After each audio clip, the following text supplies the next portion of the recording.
Good morning.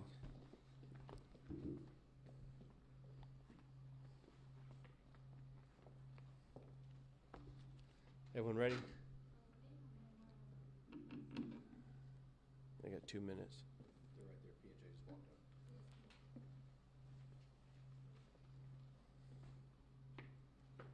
I'll go ahead and start. I'll fill them in.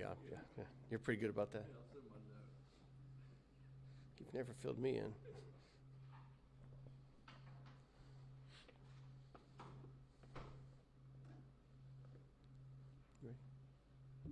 Mic is hot.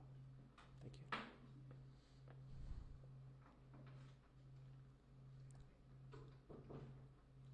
All right, let's go ahead and get started. Thank you guys for coming. I want to give you an update on the triple homicide that took place Saturday night, early Sunday morning in the area of 65th and Jackson. There was an event center there, and they were hosting an adult birthday party, and it was by invitation only. We continue to investigate this as a targeted ambush.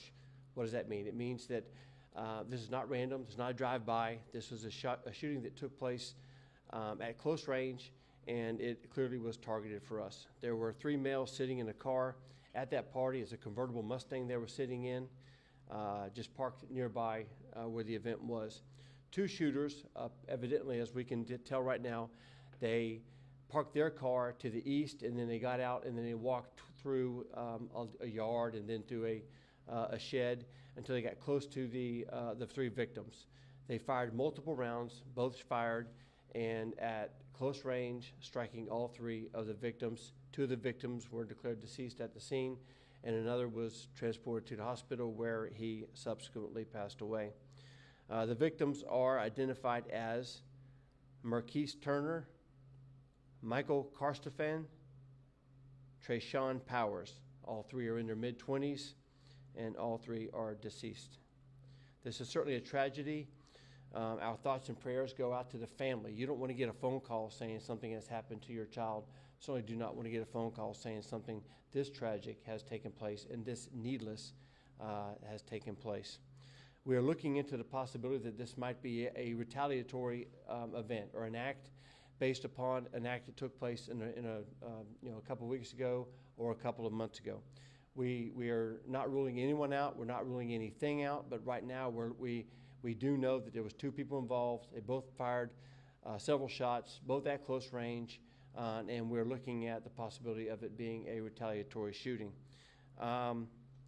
We have all available investigators working this case. Our real-time crime center has been activated. As you can imagine, we take this very serious, and we're, again, not ruling anything out. We're trying to go through every avenue that we possibly can. We ask, as always, if anyone has information, to please call Crime Stoppers or call the Escambia County Sheriff's Office with that information, because someone knows something. Someone knows something because they were either at the party, they heard something, they saw something, they took a picture, they took a video. Please review that. And if it's something useful for us, please let us know, because that's the only way that we can continue to investigate this case the way it deserves to be investigated. If you have other information that's useful, please call Crime Stoppers. Is what we want to also.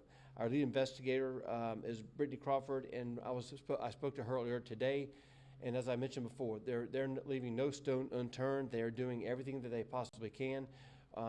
Today, yesterday, we're out there scouring the neighborhood. We have 1 vehicle that we have seized, and we're working on getting a search warrant for that. We have a couple of phones that we have seized from the victims' cars, so we're getting search warrants for that. As you can imagine, we're doing a number of different things. We're looking for video. If you live in the area and you think you may have a video, please contact us, let us know. Even if it's something you're not sure has value, please let us know. We can determine whether we can make use of that.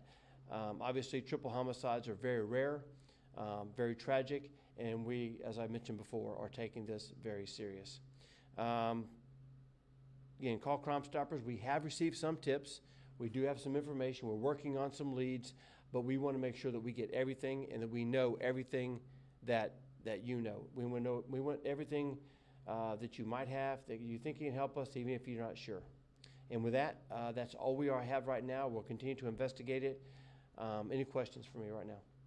Sheriff, do you know what event in the past happened that could have been the reason for the Yeah, we're taking a look at a couple of different events. It may not have been like yesterday. Retaliatory shootings sometimes take weeks, sometimes they take months. So we're looking at, again, as some of the information comes into us, we're looking into if it might have been involved in something that took place months ago, but I can't give you all the details on that yet because we're still zeroing in on exactly who the suspects may be. Yes, sir. Sheriff, how did ShotSpotter play a role in this?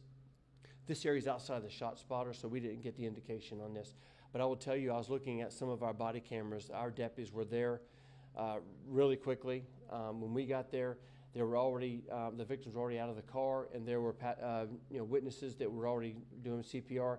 Our deputies took over the CPR, while at the same time, they're creating a perimeter. They're establishing a command post. They're coordinating response of additional deputies. So they did just a great job in what is a chaotic scene, as you can imagine.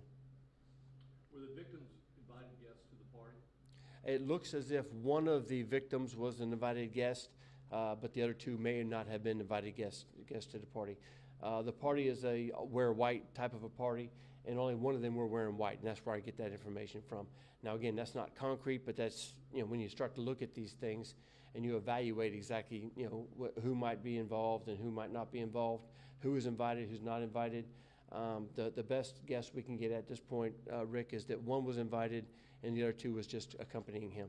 Do you think the victims have a criminal record? I have not looked at all of the criminal record. I know one of the victims just was released from prison 6 days ago, but I haven't looked at what the charge was. Anyone else have any questions at this point?